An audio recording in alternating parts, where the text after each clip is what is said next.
سلامونه ملګرو، یو افسوسناک خبر در سره شریکوو چې د سیلاب د وجې ډیر خلک مړه شو او ډیر خلک په سیلابونو کې اوس هم ورک دي او غیب دي. داسې یو څو ویډیوګانې در سره هم شریکوو چې د سیلاب کې غیر خلک هم لیدل شوي دي، خو هیڅ چا هم څه مدد لپاره نشو ورتللی، ځکه چې سیلاب کې هیڅوک هم نشو ورتللی. لکه څنګه چې هغه 15 رونه چې د سیلاب په منځ کې په یو کاڼي باندې ولاړ او د 15 غنټې انتظار نه بعد چې سیلاب په نور هم را ډیر شوی دی او کاڼي د سر د پاسه اوبه وروختي دي او هغې 15 رونه پکې وړي دي. دغسې یو څو نور کسان هم په سیلاب کې لیدل شوي دي، خلکو ویډیوګانې کړي دي، خو د هغې د بچ کولو دپاره هغې څه کولی نشو، ځکه چې د هغې په وس کې هیڅ څه هم نه و. نو حکومت هم د هغه کسانو دپاره څه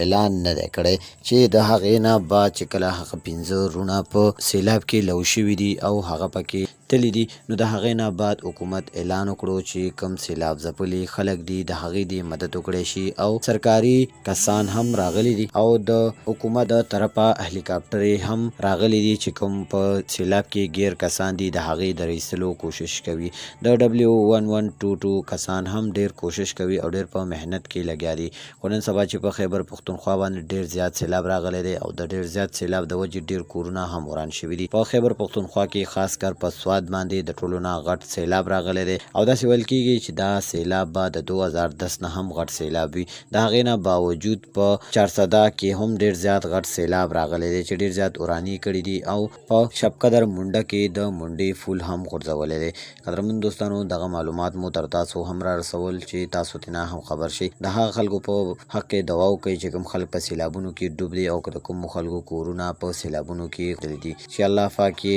مدد وکړي.